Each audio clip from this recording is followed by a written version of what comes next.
Welcome to Advisor Talk with Frank LaRosa. Brought to you by Elite Consulting Partners, it's the only podcast offering unfiltered guidance and direct advice for all things concerning financial advisors, RIAs, and the practitioners in the wealth management business. Learn more and subscribe today at eliteconsultingpartners.com/podcast. And now, here's your host, Frank LaRosa. Hey, everybody. Welcome to Advisor Talk with Frank LaRosa. I am your host, Frank LaRosa, and I'm joined today by a very interesting guest, someone that I've known for a little bit, and we are working on a special project together. Ray Kelly is on our show today. Ray is the Senior Vice President at a company called Think2Perform, which is an executive leadership organization where he specializes in helping folks like us be better at what we do and being super performers. So Ray, welcome to the show. Thanks for joining me. It's great to be here, and I'm looking forward to our conversation today. Yeah, me too. So I think it's going to take us some interesting turns throughout the course of our 30, 40-minute conversation. To my listeners, as you all know, if you've been listening to me or if you follow me on Instagram at franklarosa.elite, one of the things that I'm really into and really try to pay it forward with is how to be a better entrepreneur, how to be a better leader in an organization. We are always learning. You should be a continuous learner. And so I wanted to have Ray on the show because this is the space that he works in and he focuses on, which, so candidly, I'm trying to, maybe I'm getting some free advice today. We'll see about that.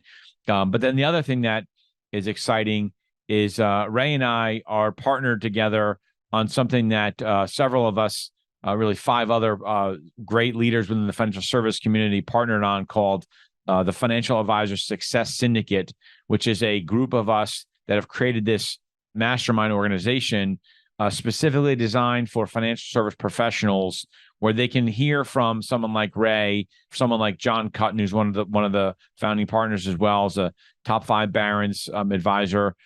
He runs a $70 million financial advisory practice. Anthony Anderson, Tina Beck, who is the president of my marketing company, so she's top notch when it comes to how to brand yourself.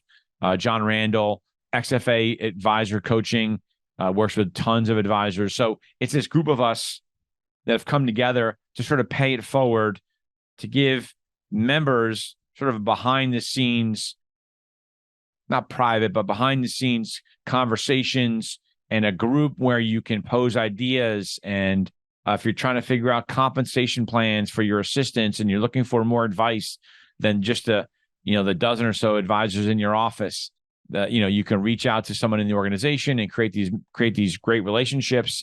And then we're going to have guests on, and we're going to talk about M&A. We're going to talk about recruiting and leadership.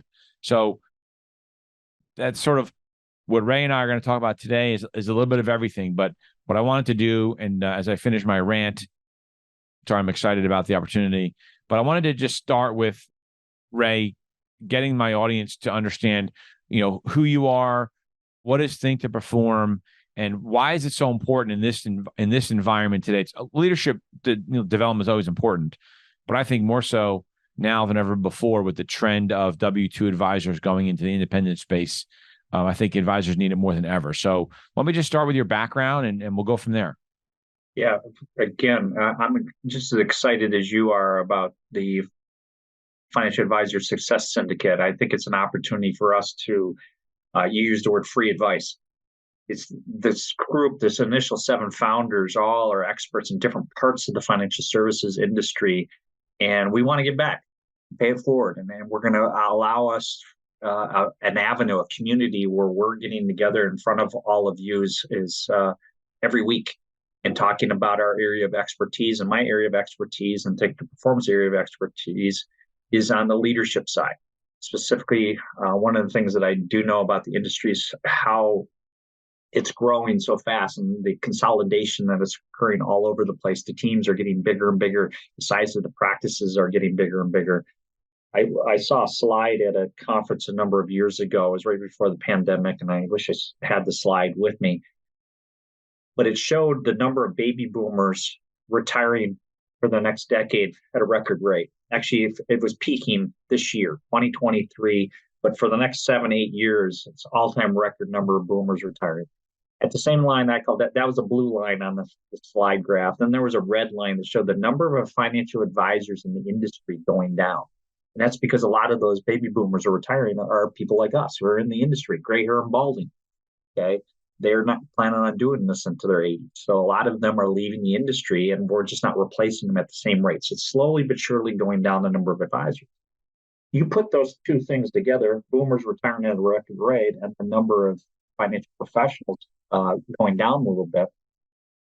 Moss Adams Investment News a few years ago did a survey to the top 300 independent RIAs and asked them, what is the expected growth rate on the revenue line, okay, per advisor for the next decade? Frank, take a guess. What do you think it is? Percentage increase revenue line, okay, per advisor for the next decade, because blue line, boomers retiring at a record rate. Probably low single digits. They're actually, this is again, optimistic RIAs, 14% per advisor per year. It's pretty bold, okay? And it's actually happening, folks. It's happening, okay? 14%, if you know the rule of 72, you divide that 14% into 72, it basically says, if you're average, you're going to double your business every 5 years. If you're average. And again, it's happening on the revenue line per advisor in the industry. So if you're doing $1 million today, you'll be doing $2 million in 5 years, and you'll be doing $4 million in 10 years. The guy you were talking about, John Cutton, is doing it at a much faster rate, much faster. Okay, he's one of the people I coach. But here's the thing that I asked John, because I knew that this was going to happen. I said, John, do you think 4 million is more work than 1 million? Guys, think about that. It's 4 million. If you're doing 4 million in revenue, more work than 1 million. And a lot of people go, oh, not really. It is. I work with people who are doing 4 million, 8 million, 70 million. And when you're starting to do 4 million, 8 million, you have a lot of people working for you. Okay. It is more work. Here's the second question I ask every single one of them. Are you personally interested in working more hours? And I've not had one yes yet. Okay. Right. There's this great opportunity in our industry, one of the greatest ever. At the same time, also one of the great obligations. I think our clients need us not only up to retirement, but in retirement even more. So we have one of the greatest opportunities and obligations in the industry. Okay, if you're average, you're going to double twice in the next 10 years.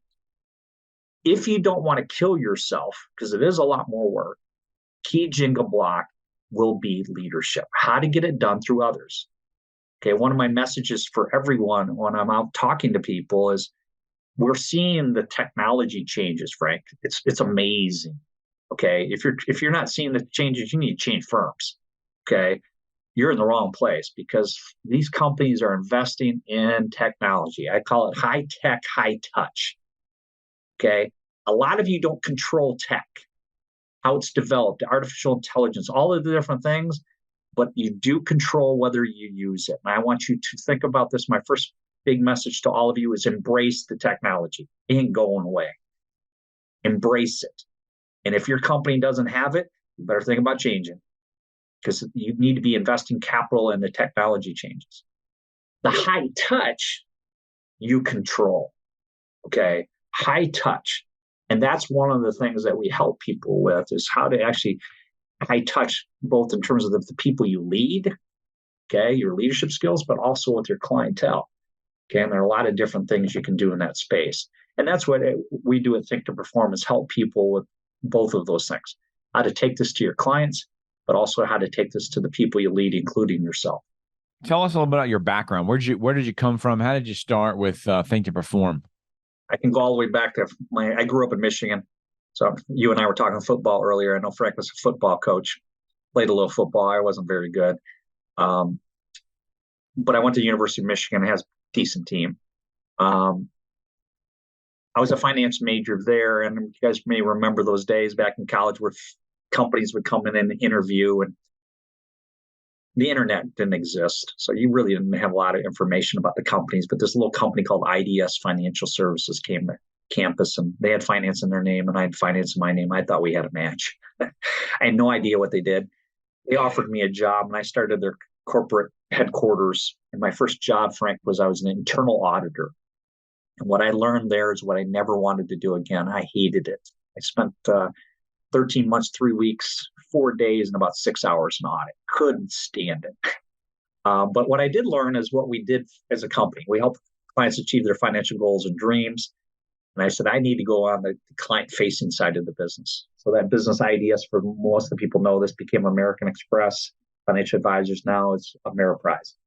And I ended up getting to the client-facing side of the business, ended up leading Texas for a period of time, then a bigger region, and then they had me lead the nation on the employee side of the business, Frank. So I did that for a number of years, and then I quit. And the reason why I quit was because my values were out of whack. And not the company's values, but my personal values. I was espousing the most important thing in my life was my family. And at the time, I had 4 children between the ages of 7 and 14. And I was working 60, 80 hours a week, traveling all over the country, and I was not aligned with that value. So I quit. And I said, became a dad, got involved in school, church, coached their teams, all of that good stuff. But one of the things I realized is from 8 o'clock to 3 o'clock, they went to school. What am I going to do with my time? And that's when I found Think2Perform, this company that's helping people improve their decision-making, their businesses, and specializing and targeting the financial services industry. And I had a lot of success. The reason why I had a success at Ameriprise was I was pretty good at developing leaders and developing teams of leaders. And I'll use a military analogy. You have privates all the way up to generals. What I was really good at is developing young officers to become generals. That was my sweet spot. One of the things I found out is, yes, I could teach a private or a sergeant how to shoot a gun. I know how to do those things. But my sweet spot was helping them lead people. Okay, how to be more effective as a leader. And I found that the generals, often the CEOs of big companies and stuff like that, usually became generals because they had a proven way of doing things and they didn't necessarily want coaching. Okay, but a lot of people in the middle that are developing the lieutenants and captains and colonels and stuff like that, that's my sweet spot. It happens tied to our industry. As advisors go from 1 to 2, 2 to 4, 4 to 8, okay, they're going to have to learn how to get it done through others. We call it the transformation from advisor to CEO. You start to realize I can't just do it myself. And that's what I'm really good at. And I think Think2Perform, helping you build the systems and processes to develop that leadership culture. With the clients that you're working with today, are a lot of them former, I'll call the reformed W-2 advisors, right? Where they're used to running a practice, not a business, but they're running a practice within the walls of a business that's run by someone else. And, I think that there's this, I love the fact that there's so many advisors wanting to make that jump into entrepreneurship, real entrepreneurship versus being a practitioner. But I think that there's some unknowns that they're going to face. And as they grow, to your point, as you go from $1 million practitioner to a 2, 3, or 4, or 5, or 6 or more $1 million business, what's required of you as the owner of the business is different than when you were the owner of the practice in a Morgan Stanley office. And I'm just saying Morgan Stanley, this is not throwing darts at anybody today, right? What are you seeing today as the biggest sort of like immediate gaps or hurdles that they're facing, and then maybe how are you working with them to overcome those hurdles? Yeah, I do have several clients like that. Okay, and hope he's not listening, but it's okay if he's listening. He'd be okay if I quoted him. I just won't give his name. I was also helping him move from the W-2 over the independent space, and one of the things I said to him, his name is Greg. It's Greg. The biggest challenge will be all of the minutia that you don't have to deal with. Advisor compensation, hiring of people, benefits, office, all these different things that you just take for granted. Okay, now you want that. You want to run your own business. So I get that, but it's going to be different because you are really good at sales, selling stuff, hiring people, training them. I said, that's great. It's great acumen to have. But the hardest thing will be this other thing. And he's going, yeah. Okay. He comes over, and what he needed was a coach that was going to get into the minutia. So I referred him to someone to help him with the minutia, setting all that stuff. I'm a much more bigger picture. He needed to get his feet wet and get some systems and processes in place. But he calls me up about 6 months into this transition, and he says to me, says, Ray, do you remember when you told me my biggest challenge would be these things? I said, yeah. And he goes, they are. And he goes, this is the analogy I think of. You ever buy a new house? And when you buy the new house, the people who sold you the house say, hey, why don't you come over to the house and we'll tell you about how to turn the sprinkler system on and where the water valve is. And this drawer has Jimmy, and you can just push it. And they're helping you with all the little things that run the house. And the whole time when you're walking through the house, you're going, yeah. Come on, give me the keys and I want to get in the house. Because that's how I felt with you telling me about all the things I had to think about. Yeah. Come on, just get me over there. I'll get to run my own show. I get to be the boss, get a higher payout, all these good things. And then the shit hits the wall. I have the contracts. And it's just back to, he goes, I should have been writing those things down and listening. Okay. And I think back to the Financial Advisor Success Syndicate. One of the things that happens is a lot of people on the team are people that are engaged in different parts of this stuff, whether it's David Grau helping with the contracts and stuff like that, you helping people find the proper culture and place for them to sit, Tina helping them with how to set up their marketing, their website, their this and that, John Cutton actually doing it, John Randall in terms of now you get to rebrand yourself. What does it look like and how to go and get new clients? I help people think through the leadership structure, okay? How to set up systems and processes so that you're not just running a practice anymore, where you're just worried about the next sale. You start to think like a CEO, okay? I got to worry about the client experience, consistent client experience. I got to worry about products and pricing. I got to worry about paying my people, developing my people. Where are my people going to come from? All of those things. So it's in all of those areas that we can assist. And back to FAST, a community of like-minded people who are basically, like you said, we're going to post all of this information, allow you to do this, to ask us questions and stuff like that, to pay it forward. That's why I'm super excited. I do have individual clients that I go, we'll be talking to on a weekly or biweekly basis all the time about the specific needs. We probably won't be able to get to that level of detail on FAST initially, but maybe long-term we'll be able to get to there. But that's, again, how I work with those people. It's a big opportunity and challenge at the same time. Sure. Yeah. And I think, I think with Financial Advisor Success Syndicate, or FAST as you're calling it, by the way, if you're interested and you're listening or watching on my YouTube channel, Advisor Talk with Frank LaRosa, if you're interested in joining or looking at FAST, you can go in and go to joinfass.com. There is an application because we are, although we want this to be a really big, robust community, we do have some limitations on or expectations on who can be part of the organization in terms of size and scale of your individual practice, because we're really looking for practitioners that have either found success and are trying to get to another level, or are earlier on in that success curve, right, and trying to break through $1 million mark or $2 million mark, whatever it is. But go to joinfast.com and you can go in there and put everything in, and then you can join the community. Think of it as I always liken it to like a private Facebook group. I'm part of so John, I don't know if you know this or not, but well, you might, because this is sort of where the genesis of this platform came from with John and I. I'm part of a group, another mastermind called it Arte Syndicate, which is an entrepreneur mastermind group founded by two gentlemen, Ed Milet and Andy Frisella.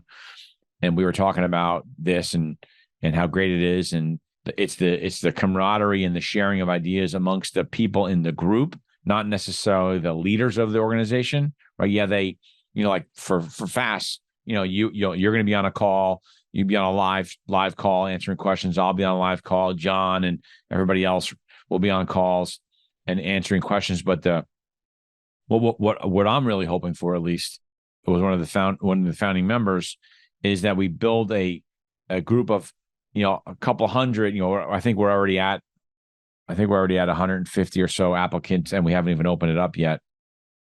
So it's going live, I believe September 10th or 11th. So it's going live. So we're really hoping to have several hundred members on the outset, and then maybe a couple thousand as it's growing. But what we're trying to bring on is a diversified group of professionals that can share ideas amongst themselves. Again, posting an idea about how to structure an equity, you're bringing on a partner, and is there anyone there that brought on a partner, and how do you structure the deal? And so maybe David Grau can answer that question, or John Cutton can answer that question, or maybe a dozen or so other members in the audience, in the group, can answer that question, right? And now all of a sudden you're getting all of this great input that allows you to make an even better, more informed decision on how to approach your business. And, like you said, Ray, that the areas, if you look at the 7 founders of the organization, it's almost like a family office style, almost like a family office service model for financial advisors, because it covers the areas of the business that you should be working on or focusing on in order to run and grow a really big business.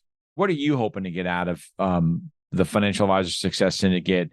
And, in terms of the reasoning that you decided to join with us, aside from the fact that you've done such a great job with John, he, speaks the world of you in terms of what you've been able to do for him. But when you think about the FASS as an organization and you paying it forward, I guess, what are you hoping that not you get out of it, but what are you hoping that advisors get out of it when they're joining?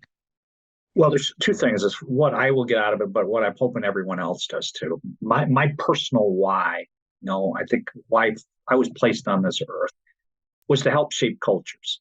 I enjoy that element, shaping the cultures of a successful business, a successful home, organization, whatever it may be. I've been really good at how to do that, shaping cultures, which instill confidence in the people that are in those cultures, that inspire greatness that's, I think, inside each and every one of us, while doing it with life balance.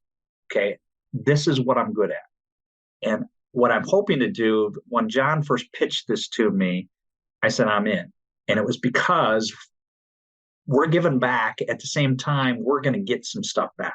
Okay, what you just described, I can't wait to be in a community of like-minded professionals who want to grow, who are sharing ideas. I get to go coach a group of people and a group of clients, then I'm sure I'm going to be taking just as much, if not more, than what I add to the community. That's what I'm excited about. I get to be a member of the community, and I can ask questions to the community and give that stuff and then parlay it out to people, because that's what I'm about. Okay, you've used the term paying it forward. It's just like, this is great. I'm going to give back a little bit, but I think I'll get more in return. When I coach people, Frank, I have 3 guiding principles before I work with them. Okay. And it's really cool that I think FAST has the same. It's not exactly completely overlap. Number 1 is I have to like you before I will actually work with you. Okay. I got to lead big organizations with thousands and thousands of people, and I didn't like all those people. And they probably didn't like me either. Okay. But in this coaching and in the FAST, we have no jerks allowed. I love that. When John told me that, like, I'm in, man. Number 2, guiding principle before I'll work with you is you have to want to grow. Okay. I wouldn't join FAST unless you're really a growth-minded financial advisor, financial professional. Okay. Otherwise, you're investing a lot of time just listening to podcasts, watching things and stuff like that. If you're not about growth, don't come. Okay. And that's the same thing about me coaching people. Don't come. It's going to frustrate both of us. I'm expecting growth to occur and you're not occurring. But the 3rd criteria, which is really the last one that I'm excited because FAST brings us, is I have to like you, you have to want to grow, and you have to have a high upside. I love working with people with high upside. That's where the best ideas come from. That's where my creative juices get going. This is where I take their stuff and I make it better. They take my stuff and make it better. All of that stuff. That's exciting. And that's what I'm hoping to get from it. That's a great point. I didn't think about it that way initially. It was when I first started thinking about this with John, it was really about like, how can I pay it forward with the information that I know? And then you start realizing, wow, well, wait a minute. I'm actually going to start to learn things from you that, if I'm having a conversation with one of my clients, maybe I learned something from you or somebody in the group that I can bring to one of my clients and sort of builds my educational background. Doesn't necessarily have to be in the recruiting and consulting space or the M&A space. It can be something else because we do a lot of that coaching. So look, I'm really excited about it. I think having you as part of it, have been in different roles, and a leadership role at your level brings a different insight into the community. You've been around, I'll just say a little while longer than me. I'm not going to date either one of us. You said something about balding and gray, but I have to say that I'm neither of those right now. So, well, I will give you a little quick story that it's about how adults learn and grow. Okay. And I was in a session with actually John Cutton's group a number of years ago, and one of the interns had written a letter thanking the organization. It was the end of the summer, and he said something, hey, thank you so much for all the support, da, da, da, da. I especially like going to Dr. Kelly's classes. Okay. I'm not a doctor, folks. A lot of people, I play one on TV or whatever type thing. we all laughed about it. The intern had sent this letter, and he called me Dr. Kelly. And I went from Mr. Kelly to Dr. Kelly in one thing. And I then got in, after the meeting was over, I got in an Uber, and I had to drive from Paw Pog to Brooklyn in rush hour traffic. So that's going to take me an hour. But I had a call with a client. I'm on my earbuds. I'm talking to one of my clients and doing one of my coaching calls. I get off my call, take off my earbuds, and the Uber driver says, Professor Kelly, or no, he said, Professor, we'll be there about 5 minutes. I said, excuse me? He goes, I just assumed you were a professor, the way you were asking questions and teaching and educating and stuff. You're kind of like a professor. And I kind of giggled and stuff like that. And I said, no, this is what I do. And I explained it to him. And a minute later, there's quiet in the car, and he's driving. And then he says, you know what? You should be a leader. And I said, well, I guess I've kind of seen in most of my 30 plus years in the industry, I view myself as a leader. He goes, no, you should be the leader of the United States. You should be the president. I like how you talk. So I went from Mr. Kelly, Dr. Kelly, to Professor Kelly, to President Kelly, all in about an hour and a half, okay, period of time. And one of the things I want to talk about real quickly, because I do have a little bit of that professor in me and that Dr. Kelly stuff, and maybe some of that leadership too. But one of the things I'll share with the group today is I call it the 70-20-10 of adult learning and growing. How adults learn and how they grow is 70% is you must go do. You don't become a great golfer by watching a video. That's the 10%. The 10% of adult learning and growing is books, podcasts. If you're listening to this broadcast or watching this is a 10%er. This will help, but you don't become a great leader or a great golfer, great business leader by watching a podcast. The 20% is the coach or mentor. The fast group is about the 10 and the 20 together. Okay. It's about, we're going to provide you the information. You can take all the information you want. You got to go use it, the 70%. The 20%, the coach and the mentorship, I call the multiplier. The coach or the mentor makes sure you do it the right way. Don't make the same mistakes as you're practicing. They're giving you feedback. They make sure you read the right books, listen to the right podcasts. Okay? That's why I call it the multiplier. And actually, studies have shown that 20% actually may be even more important than 20%. And that's what I think about what we do here. What we're trying to create is that 20%, the coaching and mentoring to help people grow and develop for whatever they want to achieve, personally and professionally. So if somebody wanted to reach out to you, so obviously, again, if you wanted to join FASS, you can go to joinfass.com. But what if somebody just wanted to reach out to you directly? Where do they go, and how do they contact you? And then maybe just talk. You said about you have to like them, right? Is there a process or an interview process that you go through before you decide to take on a client in terms of, is there a size number of people on their team? Like when do you say no to a client, aside from if they're a jerk? Yeah, thanks for asking. First of all, it's just R. Kelly and not the musician R. Kelly, at Think2Perform and think2perform.com. It's probably the easiest way to get a hold of me. I do have a limited number of people I coach. Okay. I keep that to 20. And it's because I want to make a meaningful difference in the people's lives and in their organization's life. So I keep it to this small group. But at Think2Perform, I have a lot of colleagues and people that I've been developing. So I have colleagues and then people on my team, depending on the need. But yes, you contact me. And here's the thing: I won't call out to you. Okay, this is part of the process. I expect you to call me, and that's one of the ways to show that you will be willing to do uncomfortable things in order to grow. Okay, if you're not even willing to pick up the phone or send in an email, you're probably not going to do the things I'm recommending to potentially change and get to the next level. So that's one of the ways you show me that you are willing to grow. But my sweet spot, again, is working with teams. Okay, when I think about the team, John Cutton's a great example. When I first started with him, he had 20-something people on the team. Now he's got almost 200. Okay, I'm not saying you have to have 20-something people, but most of my clients are anywhere from 3 or 4, okay, on the low end. And that's not my sweet spot. My sweet spot is when I'm working with 25 to 100. Okay, that's where you start developing the young officers. And most of my clients, not all of my clients, are in the financial services space. It just happens to be where I grew up. And when you're doing coaching, a lot of it's based on trust. And when people know you based on your, hey, I've heard good things about you, right? Kind of like Frank and I have just met over the last several months, but he heard about me from John Cotton, who I've known for years. It's the same thing in terms of most of the people are referred to me because coaching is very personal. It's about trust at the foundation. I have to trust you.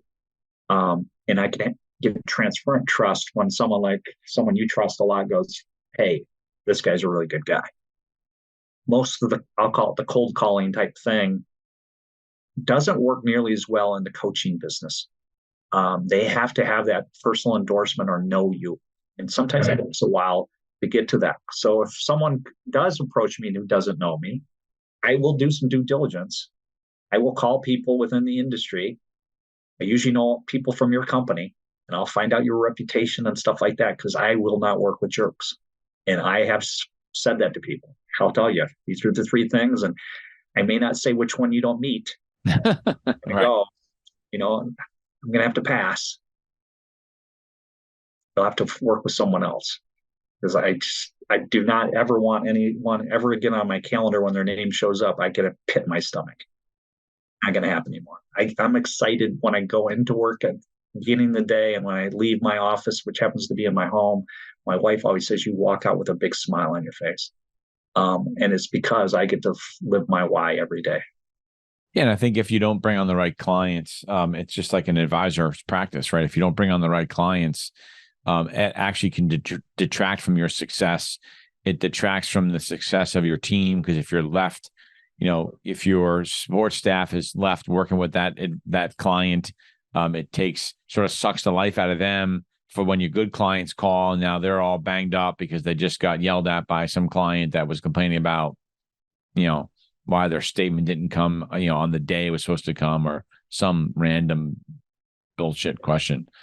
So technology didn't work today when I tried to get on the app. It's like right. Walking through the world. Right. Like it's the sales assistant's fault that you forgot your password again. Like, that kind of thing. So yeah. Anyway, listen, this has been great. I really appreciate your time. I'm excited to work with you through Financial Advisor Success Syndicate. Learn from you on what you're doing and how you're coaching and developing teams. Glean some information from you, which would be tremendous. And I hope that you get a sense of reward and fulfillment by really paying it forward as well. I know I'm excited to do it. The group of folks that we have in the organization is going to be really, really great. And I'm just really excited to see how the members come together and build something that I don't believe. I've been in business a long time. I don't believe there's anything like this in the organization, right? In the industry, excuse me, like this. There are conferences and things like that people go to, but I don't think there is any format like this in the industry. I believe we are the first of its kind. And so I'm excited about that. And we'll see where it goes. So yeah, hope the audience joins us.